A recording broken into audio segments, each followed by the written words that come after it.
Olá!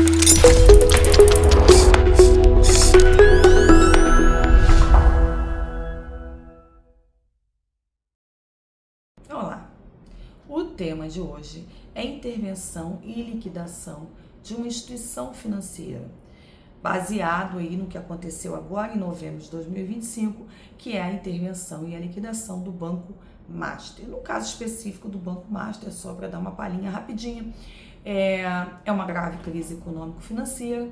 Um dos indícios dessa grave crise econômico-financeira foi a emissão de títulos de créditos possivelmente fraudulentos, sem um lastro financeiro. Um dos indícios desses títulos de créditos fraudulentos foi a questão do oferecimento no mercado de rendimentos acima do praticado no mercado. O mercado ele tem ali, é 100%, é 110%, aí sei lá, está oferecendo 130%, 140%. Isso já é suficiente para acender um alerta vermelho, Nós não estamos num ambiente de caridade, é um ambiente empresarial no âmbito financeiro, então esse retorno aí é um retorno praticado no mercado e na verdade o que estava acontecendo é uma tentativa de obter recursos oferecendo um rendimento que não é o real, que não é o verdadeiro. Além disso, outras questões como falta de transparência na prestação de contas, enfim, a situação do banco não era boa e aí houve essa intervenção e agora liquidação. A intervenção e liquidação é um procedimento previsto na Lei 6024 de 74. Ela é diferente da falência e da recuperação da 11.101. Por quê? Porque uma instituição financeira, um banco, não pode passar por uma falência ou uma recuperação da forma como as outras empresas, em razão do impacto que você tem na sociedade, É o dinheiro, é o patrimônio das pessoas, tanto físicas como jurídicas, então é complicado esse processo. Vem o governo, então, e intervém nesse procedimento para que ocorra o mínimo de prejuízo possível. Os bancos e instituições financeiras, elas funcionam mediante autorização do governo federal. Então, quando que acontece uma intervenção e posterior liquidação? Primeiro, quando perde essa autorização, Do mesmo jeito que ganha, pode perder, a autorização é precária. Segundo, quando vem essa crise econômico-financeira, É uma crise grave que interfere no funcionamento, o banco fica sem lastro e aí precisa dessa intervenção e liquidação. E aí ocorre, então, esse procedimento. O primeiro passo, se congela tudo, investimentos, PIX, para tudo, congela toda a atividade. E aí é nomeado um interventor, um liquidante para esse procedimento, qualquer que seja o banco, Normalmente, quem dá esse suporte para esse procedimento de liquidação é o Fundo Garantidor de Crédito. Esse Fundo Garantidor de Crédito, ele é bancado pelos bancos, então mensalmente é feito um depósito pelos bancos. Da onde sai esse dinheiro?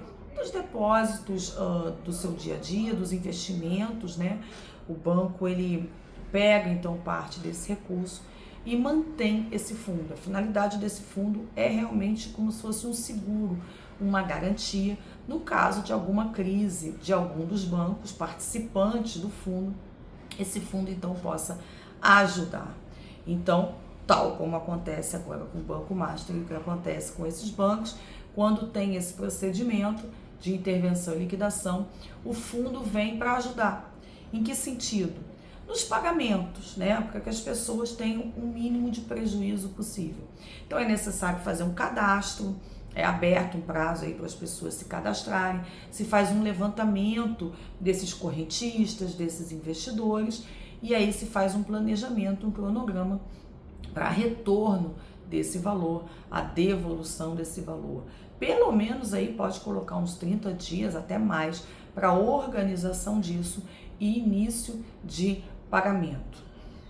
Depois disso, vai se verificar o que é possível fazer com esse banco, Ele pode ser vendido? Alguma outra instituição pode assumir esse ativo, esse passivo? Show de bola.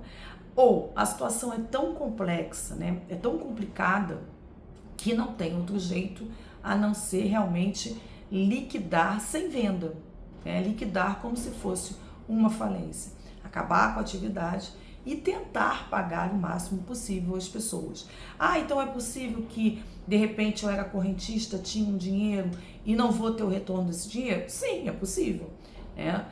Você pode ter parte do retorno, parte da devolução e não ter o restante, né? Porque aí envolve uma crise econômico-financeira. Mas na medida do possível, esses valores são devolvidos conforme um cronograma. Uma dúvida que muitas pessoas têm é com relação às dívidas, né? Esse correntista tem um financiamento, ele tem um cartão de crédito, ele tem um empréstimo, isso se mantém. Isso se mantém e aí é gerado todo um procedimento administrativo para que se continue pagando.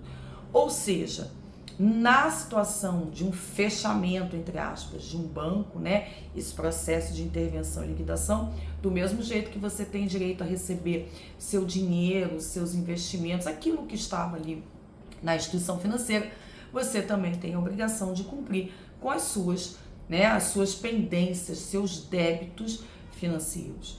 Então existe aí as duas situações e tem que tomar cuidado. Então tem que acompanhar realmente os correntistas de um banco, né?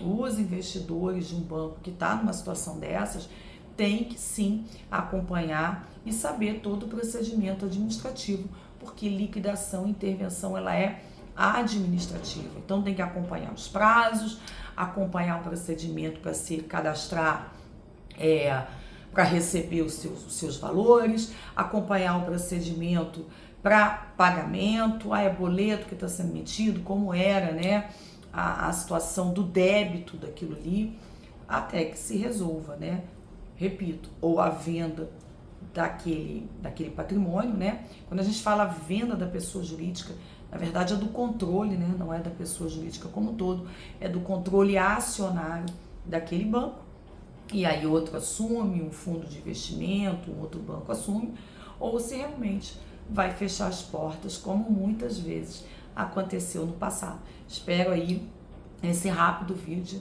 ter tirado algumas dúvidas com relação à situação que se encontra hoje o Banco Master. Outros bancos poderão ficar numa situação como essa e outros bancos no passado já passaram por uma situação como essa. Até o próximo vídeo.